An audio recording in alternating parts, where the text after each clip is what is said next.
El tiburón, el depredador más temido y peligroso del océano. Pero hasta el gran tiburón blanco se acobardaría ante el tiburón más grande que jamás ha existido, el megalodonte, cuya traducción literal sería gran diente. Se trata de un tiburón prehistórico cuyas mandíbulas de unos 3 metros contaban con auténticas sierras en forma de dientes. Con estas mandíbulas, el megalodonte ocasionaba grandes daños a las ballenas más grandes del océano. Sus dientes eran enormes. Entre 15 y 17 centímetros de largo. Estaban muy afilados. Funcionaban como una sierra de verdad y tenían forma de triángulo.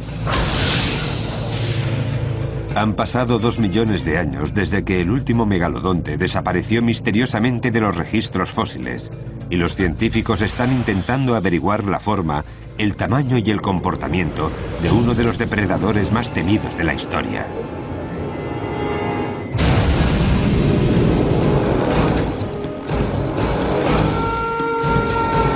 Depredadores prehistóricos, tiburón monstruoso. El 70% de la superficie terrestre está cubierta de agua. Quizá por eso fue precisamente en el agua donde aparecieron las primeras criaturas vivientes. Algunas de ellas eran grandes depredadores marinos. El calamar gigante, la pastinaca, los odontocetos y otros depredadores igualmente peligrosos vagaron por el mar durante mucho tiempo. Y 300 millones de años antes de que el primer tiranosaurio rex diera su primer mordisco, un superdepredador acechaba ya las profundidades marinas, el tiburón.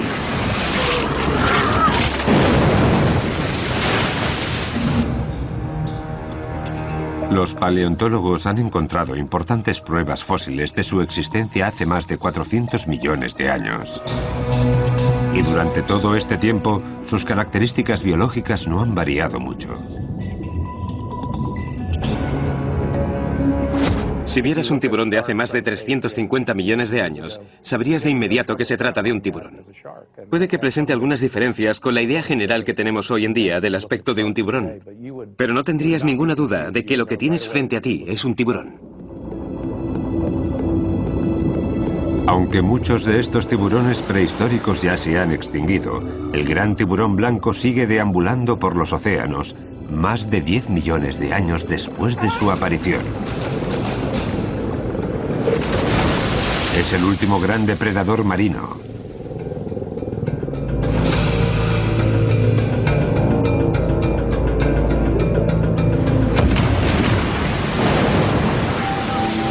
Pero hasta el gran tiburón blanco se acobardaría ante el tiburón gigante que surcó los 7 mares y que dominaba a todos los demás habitantes del océano. El megalodonte, cuya traducción literal sería gran diente.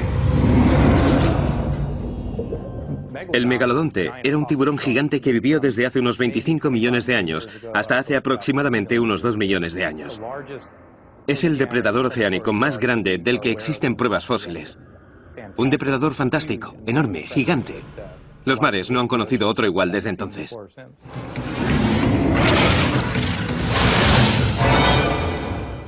Fue uno de los depredadores más feroces de todos los tiempos.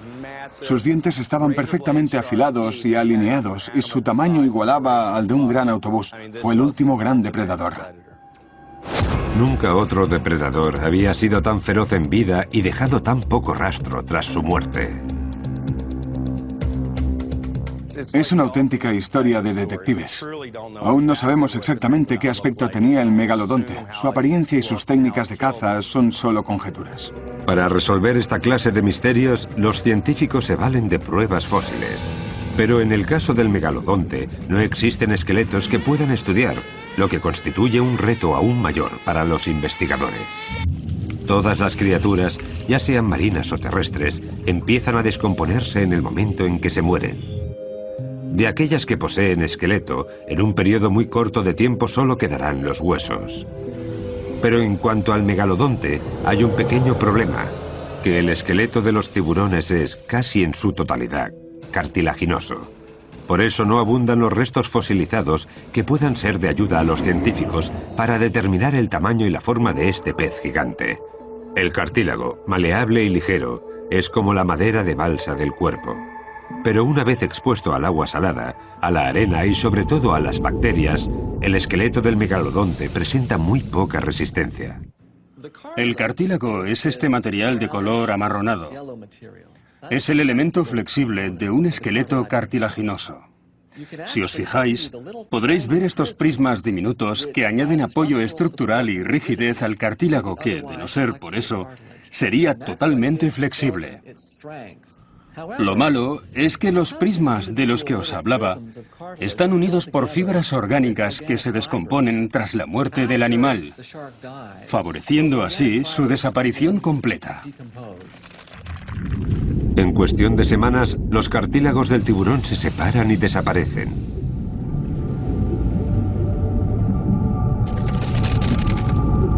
Los dientes, que están recubiertos de un esmalte especial, son una de las dos partes que sobreviven del esqueleto. Estos enormes dientes son además muy largos. Los científicos los usan como bloques de cemento para reconstruir al monstruo marino. Las otras partes fósiles que se han recuperado pertenecen a pequeños huesos de la columna vertebral. Los acantilados de Calvert junto con la bahía de Chesapeake en Maryland son célebres por haber albergado fósiles de estos tiburones prehistóricos. Stephen Godfrey lleva más de 10 años buscando restos en esta zona. En todo ese tiempo no ha encontrado ni un solo diente de megalodonte. Es genial cuando baja la marea. Con la ayuda de Breton Kent, Stephen rastrea la zona en busca de pistas fósiles. Un diente de tiburón, uno pequeño. Sí, Y aquí hay algunos huesecillos. parecen los de un tiburón de unos 3,5 metros. Hemos perdido el origen, pero tenemos una joyita. ¡Mira esto! Minutos después de comenzar la inspección de los acantilados, Stephen ve algo a 1 metro de altura. Nunca me había pasado nada igual. ¿Megalodonte? Vaya, no es que sea enorme, pero está en muy buenas condiciones y estaba justo aquí. Es genial. Se ven perfectamente los bordes dentados. Es perfecto, mira. Realmente perfecto. Mira esto. Vaya, es increíble. Increíble. Justo el día que las cámaras los acompañan a buscar fósiles, Stephen consigue extraer un diente de megalodonte de más de 10 o 12 millones de años de la pared de un acantilado. Fíjate en el lateral. Está perfecto. Está en unas condiciones maravillosas. Fíjate, es precioso. La verdad es que es genial. Está muy bien. Lo más interesante de este diente es que hay una hendidura de compresión en la punta. Este tipo de fracturas se deben a un mordisco que el animal quiso pegar a algo duro, como un hueso. Lo raro es que este se conserve tan bien porque normalmente en esos casos la punta del diente se deshace por completo. Era algo muy común en los megalodontes. Las fracturas por compresión, así como otros accidentes violentos diversos variados de un mal mordisco a una presa, han hecho que los dientes de los tiburones evolucionaran durante los últimos 400 millones de años. Ahora renuevan su dentadura con frecuencia. En unos 25 años de vida, un tiburón llega a albergar alrededor de 20.000 dientes. Otros depredadores, como los cocodrilos, también renuevan la dentadura, pero solo los tiburones producen tal cantidad de dientes. Su boca y sus encías conforman una cadena infinita de sustitución de dientes por encima y por debajo de las encías. Estos dientes se mantienen a la espera de que llegue su turno para ponerse en primera fila. Con solo los dientes de estas criaturas, los científicos han averiguado muchas cosas sobre el megalodonte. Cuando encuentras un diente como este, el resto ya da igual. El día ha valido la pena. Cierto. A medida que se fueron acumulando dientes de megalodonte en diversos museos de todo el mundo, en los últimos siglos ha ido aumentando también el interés por esta criatura. En 1909, ictiólogos y paleontólogos del Museo Estadounidense de Historia Natural de Nueva York trabajaron conjuntamente para reproducir lo que ellos creían había sido la mandíbula del último megalodonte. El resultado final causó una gran sensación y mostraba una inmensa mandíbula de unos 3 metros de altura de aterradores dientes extremadamente afilados. Sin embargo, aquella reconstrucción presenta graves errores que los paleontólogos siguen intentando subsanar aún hoy. El zoólogo y coleccionista de tiburones Gordon Hubel lleva 4 décadas dedicándose al estudio de los dientes y mandíbulas de los tiburones. A principios de 1900, cuando reconstruyeron la gran mandíbula del megalodonte, Además de tener problemas con la sujeción de los dientes en la estructura, no sabían la distribución dental del tiburón. Desconocían cómo debían estar colocados esos dientes y lo hicieron un poco al azar. Al construir la estructura, los científicos utilizaron los dientes más grandes de todos los restos fósiles que se habían encontrado en todo el mundo, y las dimensiones finales así lo reflejaron. La mandíbula era enorme. Aquel intento por mostrar a un antiguo habitante del planeta despertó la curiosidad de muchos.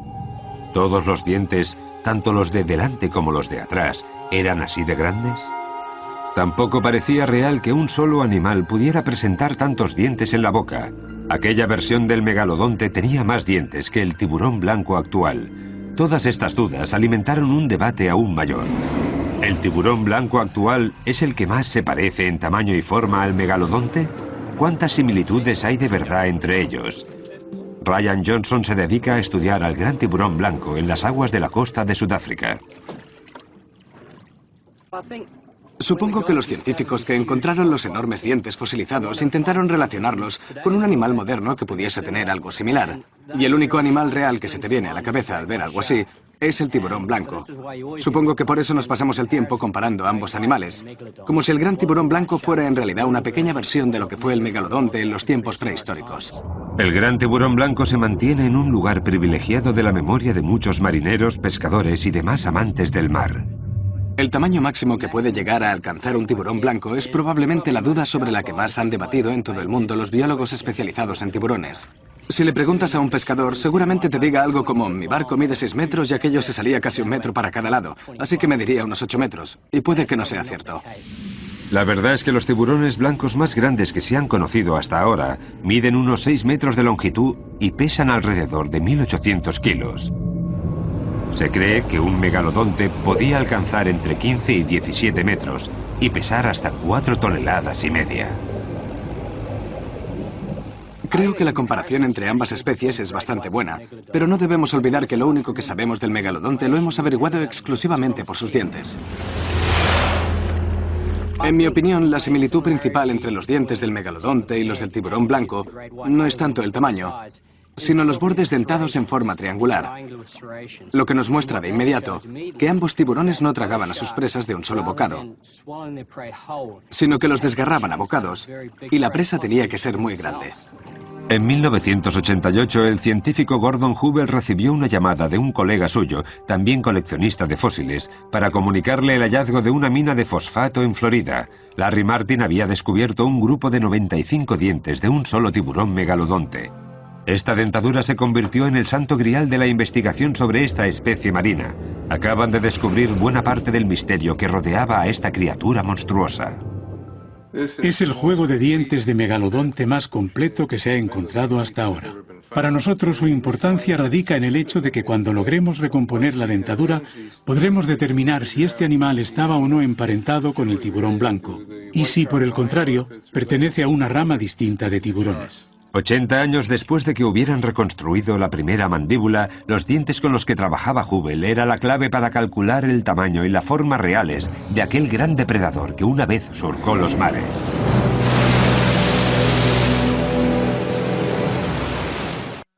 El megalodonte, un depredador implacable que surcó los mares durante 20 millones de años y del que no quedan más que sus dientes y unas cuantas vértebras desparramadas. En 1988, Gordon Hubel ayudó a identificar el juego de dientes más completo de un megalodonte, pero ¿cómo encajaban todos esos dientes dentro de una sola mandíbula? Gordon no sabía qué contestar. Supuso 10 años de frustración, porque por aquel entonces no sabíamos qué apariencia tenía la dentadura de un megalodonte.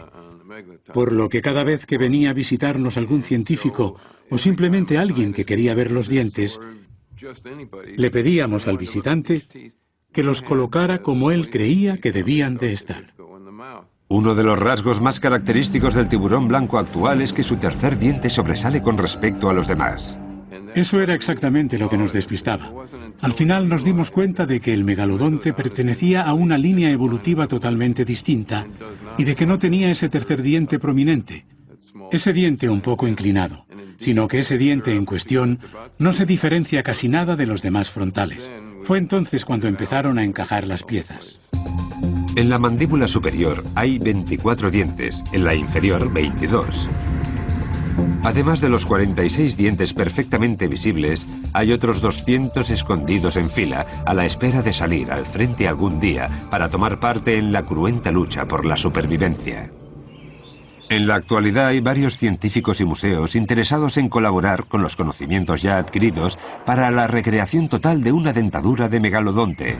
Un coleccionista de fósiles, John Baviers, posee una colección increíble de dientes de megalodonte. Con la ayuda del restaurador Brad Archer se dispuso a reconstruir una mandíbula completa de este antiguo habitante marino.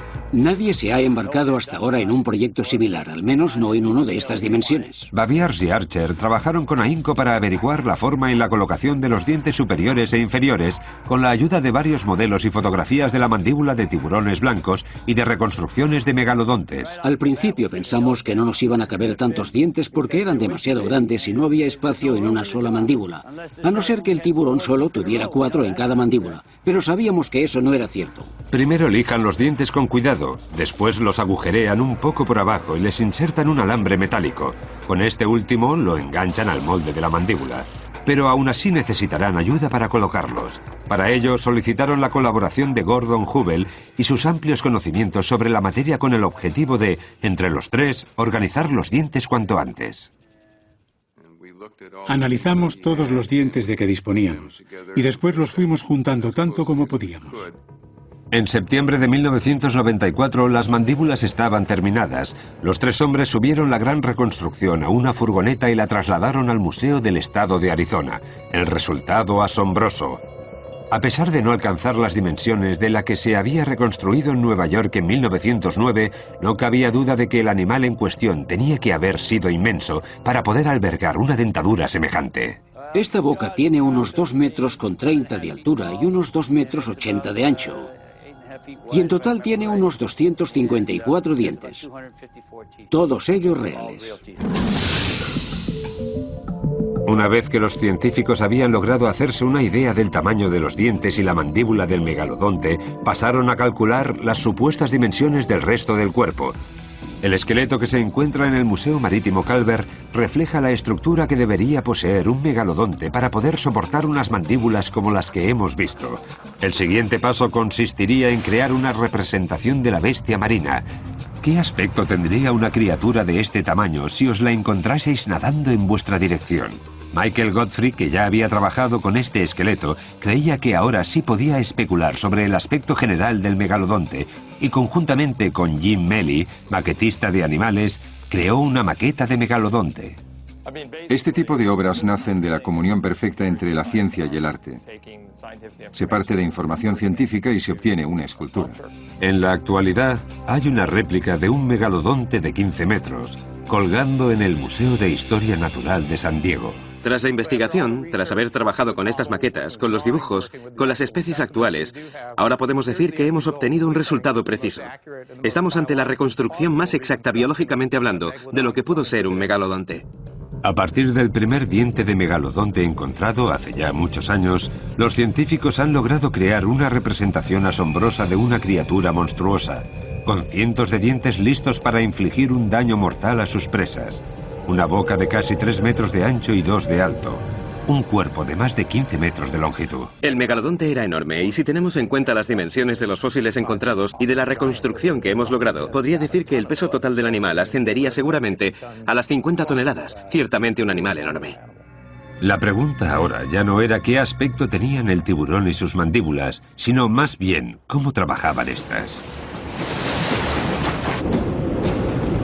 Los científicos estudian el comportamiento del gran tiburón blanco actual para hacerse una idea del que presentaba el megalodonte en sus tiempos. Creen que ambos tiburones utilizaban las mismas estrategias para impulsarse, para cazar, para desgarrar a bocados a sus presas. Para hacernos una idea más exacta, salimos de excursión con Ryan Johnson a las aguas de la bahía Mossel, Sudáfrica, infestada de tiburones. Mira ese de ahí. Los hígados frescos de otros peces actúan como cebo perfecto para los tiburones. No tardamos en ver el primero. Vamos allá. Si lo sujetamos así, nuestro amigo empezará a mover bruscamente la cabeza. Eso es, tira. Tira. Este era pequeño. Cuando muerde a su presa, lo agarra con fuerza y empieza a mover bruscamente la cabeza. Por eso el tiburón es único. No se conforma con morder y desgarrar y tragar, sino que quiere además ir arrancando trozos de carne poco a poco, a medida que va comiendo.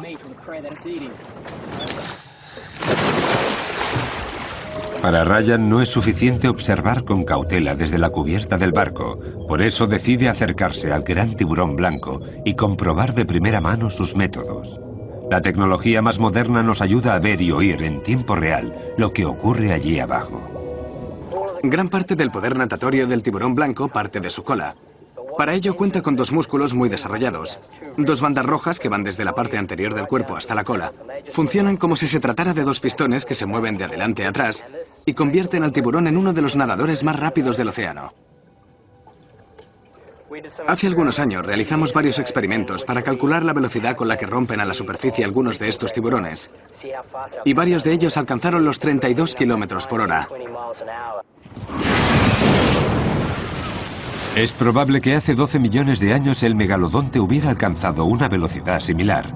Al parecer una especie más pequeña, un cetáceo más ágil y bastante similar a la ballena enana actual, habría sido una de las presas más comunes del megalodonte. Y aún así habrían supuesto un gran reto para la habilidad del antiguo tiburón. Esta ballena medía alrededor de 1/5 parte de la longitud de un megalodonte adulto, pero habría pesado unos 9.000 kilos. Gracias a los músculos de su cola, el gran carnívoro de 15 metros de longitud se abalanzaba sobre su presa cerca de la superficie. Aunque la ballena no sería capaz de alcanzar la velocidad punta del megalodonte, sí era igualmente muy ágil, lo que no impedía que gracias a la potencia y a la velocidad que alcanzaba aquel monstruoso tiburón, este fuera capaz de salir a la superficie de un gran salto con una ballena de 9 toneladas en sus fauces. En cuestión de segundos, la cena estaba lista. El megalodonte no dejaba lugar a dudas. Su fuerza y su agilidad lo proclamaban el rey de los océanos de todo el mundo. El megalodonte fue el rey de los mares durante casi 20 millones de años. Pero incluso los superdepredadores han de seguir la línea evolutiva si quieren mantener su linaje generación tras generación. Los científicos creen que, al igual que el tiburón blanco, el megalodonte prehistórico también daba a luz. Y probablemente una sola cría cada vez. Hay que tener en cuenta que, dadas las dimensiones del megalodonte adulto, es probable que una cría recién nacida midiera ya entre 2 y 3 metros, que no está nada mal. Y las crías nacían ya con hambre. No se me ocurre ningún motivo por el que estas crías no nacieran ya capaces de cazar presas más grandes que ellas mismas. Un grupo de dugones, o vacas como se les llama en ocasiones, podría ser el manjar elegido para el primer menú de un superdepredador. Esta especie de vacas marinas era uno de los mamíferos marinos preferidos del megalodón. Pertenecen a los dugones y no a los manatíes. Estos últimos están más evolucionados que los primeros. La cola de los dugones se parece más a la de los delfines, al contrario que la de los manatíes, que es mucho más similar a la de los castores. Un dugón adulto puede medir hasta 3,5 metros de longitud, mientras que una cría de megalodón alcanza al nacer los 3 metros. Teniendo en cuenta estas dimensiones, podría parecer que la cría de tiburón estaría en desventaja, pero el tamaño no es el único elemento de la ecuación. Son animales extremadamente lentos. Esta es la fracción de una costilla de dugón, muy pesada y densa. Si os fijáis, veréis la marca de un mordisco que la atraviesa. Obviamente esa marca pertenece al mordisco de un tiburón muy grande. La cría de tiburón hambrienta avanza decidida. Un dugón joven y pequeño reacciona tarde y el tiburón se hace con él. La primera de muchas presas. Ahora los científicos quieren averiguar cuál era la esperanza de vida de estos tiburones gigantes. En el laboratorio paleontológico del Museo de Historia Natural de Florida, Bruce McFadden y sus estudiantes están investigando la esperanza de vida y los hábitos alimenticios de estos tiburones prehistóricos. Para ello estudian los anillos de crecimiento que quedan marcados en las pocas vértebras de megalodonte que se han encontrado hasta ahora. Esta es una de las técnicas de investigación más prolíficas para conocer mejor a estas bestias marinas. Contamos las marcas como otros científicos cuentan las de los árboles. La sección inferior de la vértebra de un tiburón se conoce bajo el nombre de centrum. En el megalodonte estas partes son bastante escasas. Los científicos estudian las pocas muestras disponibles para intentar aprender más cosas sobre este monstruo prehistórico. La mayoría de las muestras que hemos estudiado nos indican que el megalodonte vivía entre 25 y 40 años, aunque podría haber vivido más tiempo porque no tenía depredadores conocidos. Se calcula que un megalodonte necesitaría entre 600 y 1200 kilos de carne al día para sobrevivir, por lo que un animal con tanta energía como este tenía que disponer de muchos peces y mamíferos marinos a diario. No sabemos exactamente de qué se alimentaban. Tampoco importa mucho. Lo que está claro es que estos tiburones enormes pasaban gran parte de su tiempo buscando comida sin parar. Y 15 millones de años después, los océanos del Mioceno se llenaron de nuevas especies marinas que servían de alimento para el gran megalodonte, ballenas, delfines, dugones, tortugas de mar y grandes cantidades de peces inundaron las costas de todo el mundo. Seguramente el megalodonte se los comía a todos. Las ballenas más comunes durante el Mioceno eran los Cetotherium, pequeñas ballenas que medían entre 3 y 6 metros que se encontraron en las aguas más cálidas del planeta. Estas ballenas se alimentaban de plancton, crustáceos y otros peces diminutos. Eran muy rápidas y ágiles, a pesar de su nada despreciable peso, entre 9 y 18 toneladas. Al igual que los dugones, estos tranquilos mamíferos eran presa fácil del hambriento megalodonte. Sin embargo, Stephen Godfrey posee un hueso de ballena que podría demostrar que el megalodonte no siempre conseguía su presa. Por desgracia, la superficie del hueso se ha desgastado y ya no podremos desvelar el secreto de lo ocurrido en aquel ataque fallido. Ponlo sobre la mesa. ¿Quieres que lo escanee todo o solo lo importante? Un TAC de lo más moderno podría ayudar. Stephen se vale de la tecnología actual para investigar lo ocurrido hace más de 12 millones de años, y gracias a ella logra comprobar la gran herida que sufrió aquella antigua ballena. Hay una fractura por compresión que recorre toda la vértebra. Según Stephen, la pequeña ballena fue víctima del ataque de un gran megalodonte. A juzgar por la forma de esta vértebra, creo que un ejemplar enorme de megalodonte golpeó a la ballena. Mi teoría es que el fuerte impacto obligó a la vértebra a doblarse hasta que no pudo más y se fracturó. Pero las marcas que hemos podido analizar nos indican que a pesar del fuerte golpe y de la presión que sufrieron las vértebras, la ballena sobrevivió. Es la historia de una oportunidad perdida por parte del megalodonte, pero también la de una ballena que pudo luchar por su vida. Quizá aquella vez el megalodonte acechaba a un grupo de ballenas que nadaban tranquilamente, ejemplares adultos que medían unos 6 metros y que podían pesar hasta 1800 kilos. El tiburón se situó por debajo de ellas para tenderles una emboscada.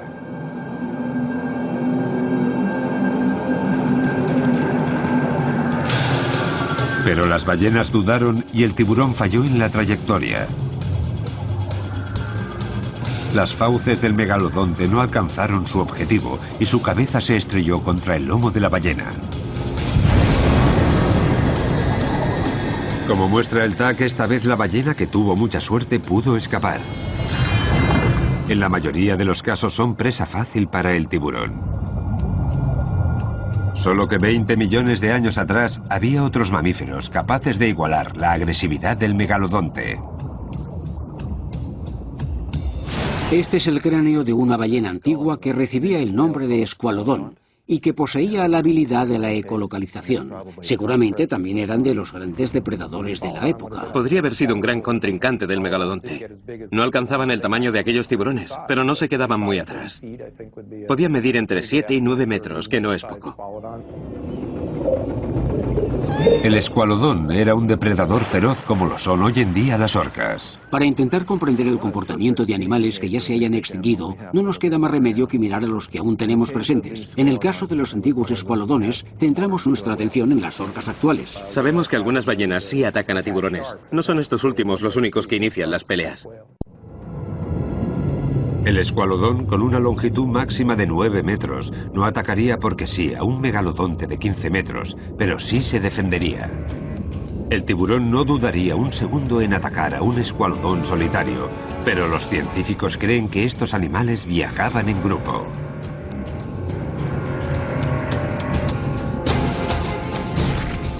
Como el escualodón era un animal que tenía una gran dentadura, seguramente fuese un animal de gran inteligencia. El megalodonte no tanto.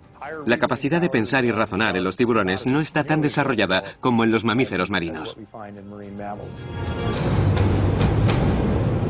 Incluso un animal tan grande como el megalodonte sentiría un golpe como este.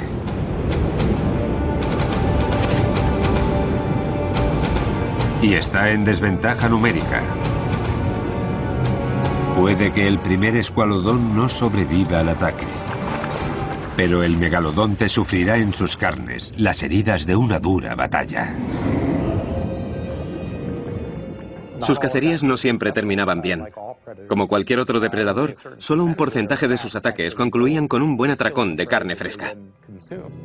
Pero puede que los escualodones y los dugones no fueran el menú de cada día, como sí ocurría con otras especies.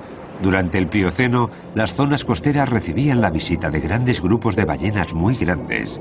Aquellos días en los que el megalodonte quería 2 platos y postre, seguramente se atreviera a atacar a un animal aún más grande que él mismo.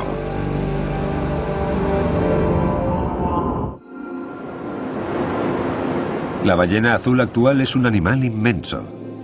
Normalmente no se deja fotografiar y solo se las ve por casualidad. Estas ballenas recuerdan a sus majestuosas e igualmente escurridizas antepasadas, que hace 5 millones de años habrían sido tan impresionantes o más que los mismísimos megalodontes. Me hago una idea de su aspecto siguiendo los patrones actuales de la ballena azul, entre otras. Seguramente aquellos animales también vivían cerca de la costa. Seguramente también fueron migratorios y seguramente tuvieran un color grisáceo por el lomo y más oscuro por debajo. Sabemos que los misticetos pueden llegar a medir entre 22 y 24 metros, por lo que calculamos que podrían pesar tranquilamente 80 toneladas. Tenemos fragmentos de 4 o 5 especies. Este parece una buena muestra. Lawrence Barnes y sus compañeros han descubierto numerosos huesos de ballena en las últimas décadas. Uno de los descubrimientos más asombrosos fue el de una ballena cerca de Santa Bárbara, porque tenía un trozo de diente de tiburón incrustado en su maxilar. Se trataba de un ejemplar que podría haber medido entre 3 y 9 metros más que el megalodonte y que podría haber pesado 22.000 kilos más que el ya monstruoso tiburón. Pero cazar a una presa mayor en tamaño tenía como recompensa un mayor manjar. Una ballena de este tamaño tiene muchas más capas de grasa. Un megalodonte necesitaría su tamaño, su volumen y sus grandes dientes cerrados para poder derrotar a su oponente. La clave está en un buen mordisco inicial. ¿Cuál era la fuerza real de la mordedura de un megalodonte? En la Universidad de Nueva Gales del Sur, en Australia, Stephen Rowe utiliza la tecnología más moderna para intentar comprender los mecanismos craneales a la hora de morder en animales actuales y prehistóricos. Para ello tiene en cuenta la presión que ejercen las mandíbulas sobre la presa al hincar el diente. Lo que genera la fuerza al morder son precisamente los músculos de la mandíbula. Esto que veis aquí es un sencillo sistema de palancas. Si ejercemos fuerza en uno de los extremos de la palanca, obtendremos una respuesta del otro extremo de la misma. El proceso que sigue Stephen Rowe para averiguar la fuerza que aplica un tiburón al morder a su presa comienza con la tarea titánica de realizar varios tags a la cabeza de un tiburón. Primero creé una maqueta de la superficie y a partir de eso pude construir una maqueta más sólida y tridimensional. A partir de esa maqueta de ingeniería, Stephen Rowe ha calculado el potencial máximo que tiene un tiburón blanco actual al morder. Los resultados muestran que un gran tiburón blanco podría ejercer una fuerza equivalente a casi 17.800 newtons. Los ejemplares más grandes de estos depredadores alcanzan máximos en cuanto a lo que respecta al resto de habitantes del planeta. Con los datos que ha obtenido Stephen sobre la fuerza que ejerce un tiburón blanco por centímetro, ahora podrán extrapolar los resultados y calcular aproximadamente la que ejercería en sus tiempos un megalodonte adulto. Si consideramos los valores máximos de masa corporal que supuestamente podría alcanzar un megalodonte, hablaríamos de una fuerza aproximada de casi 178.000 newtons, una cantidad descomunal. Con una fuerza como esa podría atravesar sin problemas hasta un camión de un solo bocado. Encontrarse con un animal así tenía que resultar aterrador para cualquier ballena. En la actualidad, muchos misticetos se ponen muy nerviosos cuando ven o escuchan a orcas o ballenas asesinas. Imaginaos lo que supondría para ellas encontrarse de frente con uno de aquellos megalodontes. Tenía que ser horrible. La verdad es que no tendría mucho tiempo para ponerse nerviosa siquiera. Al parecer, el megalodonte se acercaba por detrás a aquellas presas que le superaban en tamaño y les arrancaba de un mordisco la aleta trasera para inutilizarles el sistema de propulsión y evitar que pudieran huir a nado.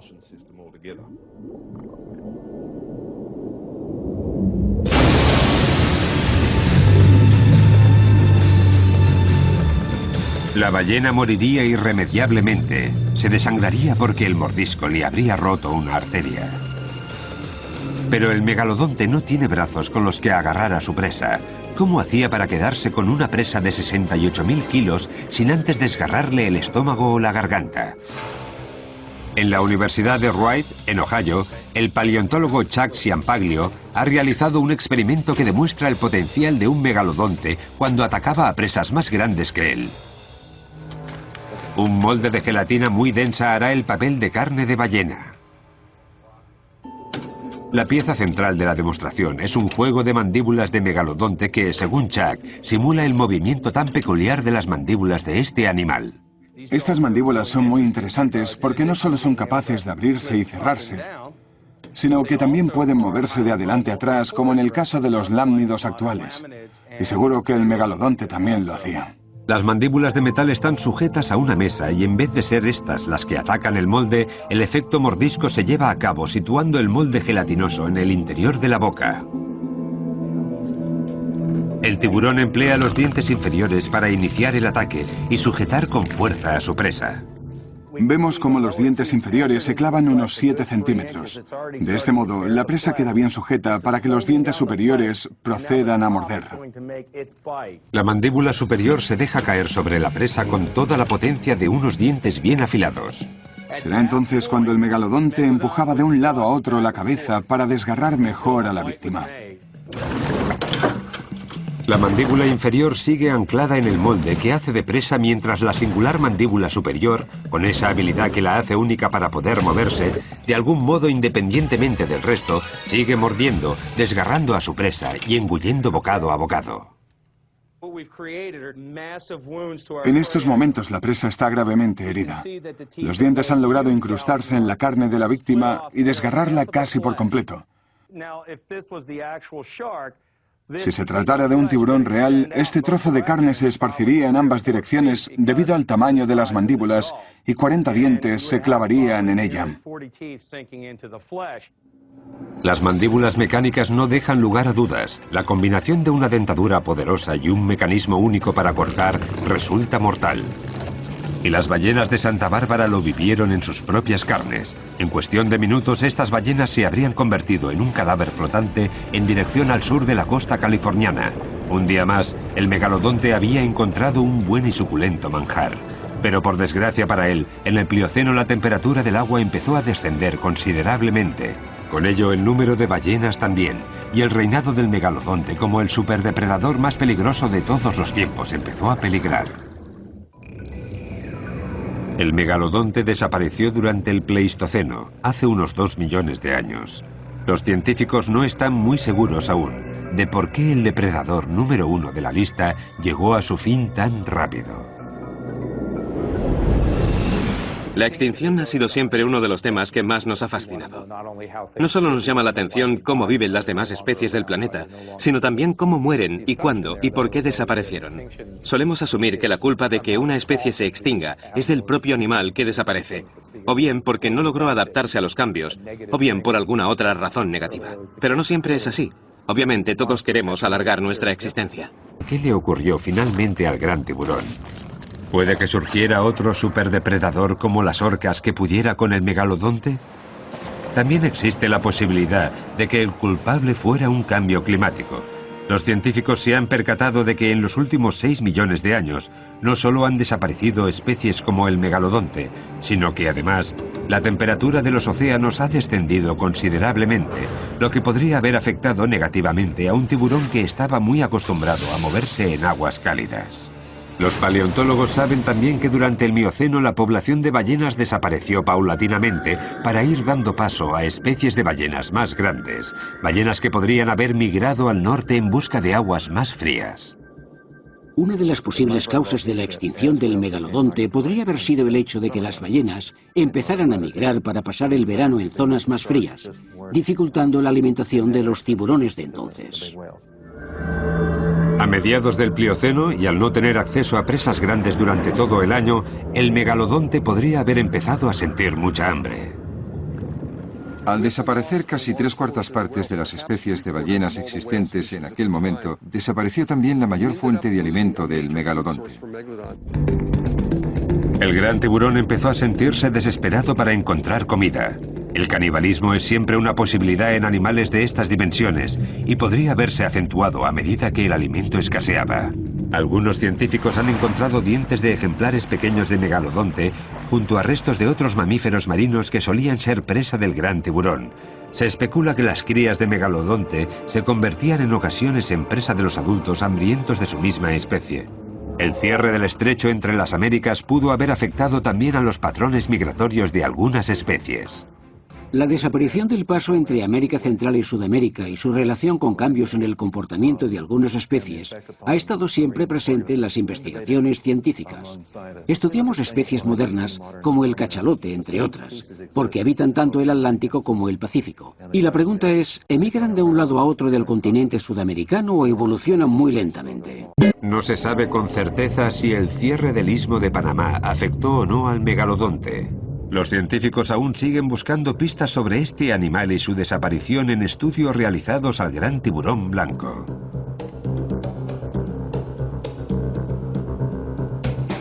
Para empezar, esta especie moderna está equipada con un sistema térmico interno conocido como gigantotermia que les permite sobrevivir. La mayoría de los peces son animales de sangre fría, pero el tiburón blanco no. Es capaz de elevar su temperatura corporal por encima de la del agua, uno de los rasgos que había caracterizado a los mamíferos. Para ello cuentan con un sistema especial de vasos sanguíneos que calientan la sangre que va a las partes más importantes del cuerpo, como el sistema sensorial, ojos y nariz, sobre todo. Los paleontólogos aún no saben si el megalodonte también contaba con esa gran habilidad biológica. De no ser así, al enfriarse los mares, seguramente el tiburón blanco pudo adaptarse mejor al descenso de la temperatura del océano. Y lo que es más importante, los científicos creen que al tiburón blanco también lo ayudó el hecho de llevar una dieta mucho más variada. Mientras que el megalodonte se alimentaba básicamente de grandes mamíferos, el tiburón blanco caza también presas más pequeñas y otros peces. Necesitan una cantidad menor de biomasa para seguir viviendo. Y tampoco están sometidos a tanta presión como en el caso de depredadores de la talla del megalodonte. Digamos que a diferencia del gran tiburón blanco, el megalodonte podría haberse encargado de sazonar su propia desaparición. El tiburón blanco era sin duda el animal mejor adaptado y por ello, en la actualidad sigue surcando los mares con éxito. Aunque la duda de si estos dos animales estuvieron alguna vez emparentados sigue carcomiendo a los científicos. El paleontólogo Chuck Ciampaglio y otros compañeros de profesión insisten en que, de haber sido parientes el megalodonte y el tiburón blanco, el parentesco no habría sido directo. Según Chuck, las nuevas tecnologías destacan las diferencias entre ambas especies. Me gustaría aclarar que el megalodonte debería llamarse en realidad Carcharodontes megalodon. Quisiera poder cambiarle el nombre, separarlo así del tiburón blanco y seguir investigando. Los dientes del tiburón blanco y los del megalodonte tienen varios puntos en común. Los de ambos son triangulares y serrados, pero los del tiburón blanco y los de sus predecesores no presentan marcas en la base, mientras que en los del megalodonte sí se aprecia una marca prominente en forma de cheurón. Y aunque aumentáramos el tamaño de un diente de tiburón blanco para igualarlo al de un megalodonte, se apreciaría que el primero es bastante más fino y grácil que el segundo. Veamos la conversión. Os mostraré un diente muy pequeño de un megalodonte, del tamaño del de un tiburón blanco, más o menos, y veréis que no se parecen en casi nada. Las dimensiones de las partes serradas son diferentes. Se mire como se mire, estos dos dientes son totalmente distintos. El equipo de investigadores comparó la dentadura del tiburón blanco actual, la del tiburón mako y la del megalodonte. En las diferentes pruebas que realizamos, la dentadura del ya extinguido mako y la del tiburón blanco coinciden en todas ellas, mientras que la del megalodonte no. Por eso hemos llegado a la conclusión de que el tiburón blanco y el megalodonte no son parientes cercanos. Todas las pruebas científicas que estamos realizando lo demuestran. ¿Será cierto? Teniendo en cuenta la primera recreación realizada en 1909, algunos científicos insisten en que, en realidad, el tiburón blanco sí desciende del megalodonte. ¿Y en qué se basan? En varias vértebras de megalodonte fosilizadas. La anatomía de la columna vertebral anima a creer que ambas especies están bastante relacionadas. Para apoyar su teoría, algunos de estos investigadores han decidido centrarse de nuevo en los anillos centrales de las vértebras de megalodonte. Creo que las vértebras nos facilitan pistas muy importantes y que no debemos dejarlas de lado. Pero los restos de vértebras con estos anillos escasean. De los 16 o 17 años que vivió este tiburón en todo el mundo, solo hemos encontrado entre 1 y 2 docenas de vértebras para poder estudiar. Tendremos que esperar hasta que los científicos logren recopilar datos generales sobre este aspecto.